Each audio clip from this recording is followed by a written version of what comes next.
Yeah, it's your man Diggy Smalls from the Chaos Crew, the best commentator on all of YouTube. Yeah, I said it, but you know I'm right. Just like, comment, subscribe, and I'll see you in my sights. What's going down, everybody? It's your man Pro Diggy from the Chaos Crew, but you could call me Diggy if you like. And welcome to the long-awaited, probably overly anticipated homeless commentary. Yes, I'm finally gonna do it. And I think just because I'm a dick like that, I'm gonna make it a two-parter. So I apologize, but you know, I mean, it's just kind of like your favorite TV show, you know, like it's like bum bum bum, fuck, I can't wait till the next one, so fuck it, that's what's gonna have to happen. But anyway, real quick, before I get into that, I know I haven't been posting quite as much lately. I just had a couple of, you know, things going on. I haven't really had any time to do any commentaries and stuff. I'm actually doing this commentary currently. It's almost midnight, and I'm making myself do it because I've been busy. So I'm just like, you know what, fuck it, I gotta bang one of these out, so I'm doing it. But anyway, so one other thing real quick that I've always like had this theory, and it finally kind of like clicked in my head. When I was watching this gameplay, I captured this gameplay in theater mode, and I always have this thing, like, I feel like I'm a second behind everybody else for some reason. And what I noticed is, in the games that I've watched in theater mode, it's like there's times where I'm like, I know a guy's coming, so I'll, like, go prone and just hard scope waiting for him to come around the corner. But then there's, like, a good half of a second that goes by once he's on the screen before I actually start shooting, and I realized, or there's times where I'm actually shooting at something that isn't there in theater mode, and I realized that that's what it is. It's that I really legitimately am like a half of a second or something behind everybody else a lot of the time. 3-piece? Damn, that was nasty. That's what, stay out of the pipe. But anyway, that's just something that I like realized, I guess, or whatever, and I'm using some weird kill streaks just because I felt like it for some reason. But anyway, so let's get into part one of the homeless commentary. For those of you that don't know, I grew up in Hollywood. I moved there when I was about 9 years old, and around the time that I was about 15, you know, basically, so I had went to, excuse me, quite a bit of elementary school. Like, I think I moved to Hollywood around 3rd grade, and then around the time I was 15, I believe I was a sophomore in high school. My parents decided they wanted to buy a house, and they bought the house in North Hollywood, which is about a 15 to 20 minute drive depending on traffic, which isn't really that bad, but when you're 15 and you don't drive, it's fucking horrible.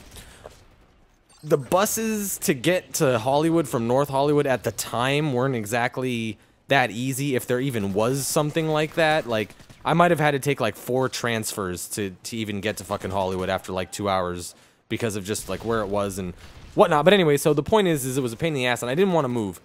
But if you're a 15-year-old kid and you don't have a way of living on your own, and your parents are like, hey, we're moving, well, guess what? You're fucking moving. So that sucks.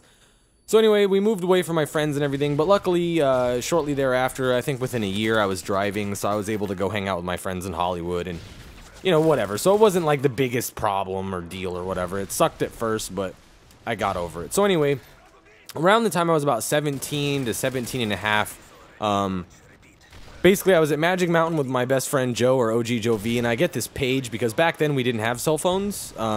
We had pagers, and I got a page to my home phone number with like 911 911 after it, and I'm like, fuck. So I call, and my mom's crying, and I'm like, oh, great. So I'm thinking something, you know, grandma, grandpa, something, you know what I'm saying? Like something bad. And she said something about my dad and stuff, and I remember the first thing out of my mouth was, oh no, you're not getting a divorce, are you? And she said, yeah, and I'm like, oh, this is fucking great. This is all I need right now. Because I was actually going through some shit at the time. Me and Joe had done something somewhat illegal and kind of got caught. Not by the police, but by a person. And they were threatening to, like, go to the authorities. So we were just dealing with some shit. So I just didn't need that at the moment, basically, is the point, okay? And, basically, I was just like, what the fuck? I went home, and yeah, it was true. The next day, my mom left, and my dad was a wreck, and caused a lot of fucking issues. Let me just tell you, the aftermath of that whole situation was a fucking nightmare, but I'm not going to get into that. I might do it in another commentary. I'm not sure. It is pretty personal, so I don't know. We'll see. But, so my mom left, and after everything settled down and whatnot, Basically, all the bills that they had accrued by getting this mortgage and shit that I didn't even want to be a part of, mind you, basically just dropped it in my dad and I's lap. And for a short period of time, I did get a job working at Ralph's, but, I mean, it didn't pay much. I mean, I was getting paid like $7 an hour at the time or something. We had like a $1,500 a month mortgage, you know, and, you know, $7 an hour, $1,500 a month mortgage, not to mention electric, gas, every fucking other thing else. And it's not a whole lot of money. And my dad made good money, but we were used to having my mom's good income also. You know, my dad's good income plus my mom's good income equals, okay, we can afford all this shit. My $7 an hour income plus my dad's income equals, yeah, you're gonna fucking fail horribly. So basically, after, you know, we held it down for a while, because when I turned 18, shortly after, I got a fairly substantial amount of money released to me from a trust fund from acting, and I also got bit by a dog when I was a kid and stuff. Don't get me wrong, like, I wasn't a fucking millionaire, I was more like a thousandaire, but it was a pretty decent chunk of change, especially to an 18-year-old, you know. For an 18-year-old, it's like, oh, you're fucking rich. But in, like, real money, it's like, yeah, that's not gonna last very long. So, basically, you know, I helped pay some of the mortgage and stuff with that and some of the bills and everything, but that didn't last very long because it wasn't a whole lot of money.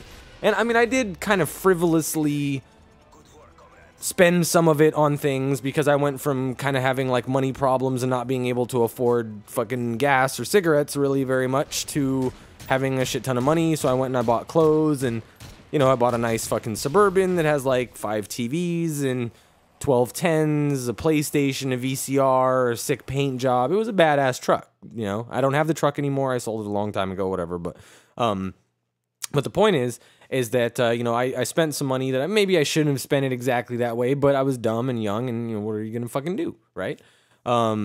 So basically, that's kind of where that was, and after the savings kind of started dwindling away there, and, you know, my dad, you know, couldn't hold it down, and I couldn't hold it down with him or whatever, we ended up losing the house, and we got kicked out.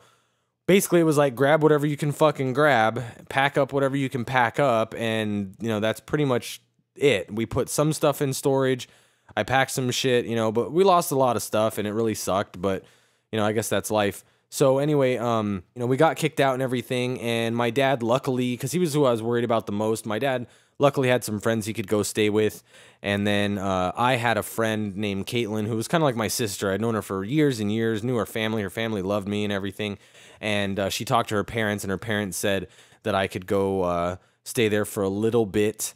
And about 3 weeks to a month in, I finally had gotten a job and everything. And I think it was like my second day after work, they told me that I had to be out in like 2 days. And I was like, really? You mean you can't give me like 2 weeks to get some money, maybe try and get an apartment, get something going? They're like, no, sorry, that's it. You know, whatever. The 2 days went by, and that was it. I was out, and I was sleeping in my Suburban. So that's the end of part 1. I'll get into part 2 probably in like, maybe like 2 days or a day, something like that, and let you guys know what happened afterwards. But hopefully you guys enjoyed that. Hopefully you're on the edge of your seats and you can't wait for part fucking 2. Give me a thumbs up for part 2, goddammit, I'm a like whore. Do it! This has been your man, Pro Diggy, from the motherfucking Chaos Crew, but you could call me Diggy if you like. Don't forget, as always, to like, comment, subscribe, and I'll see you in my sights.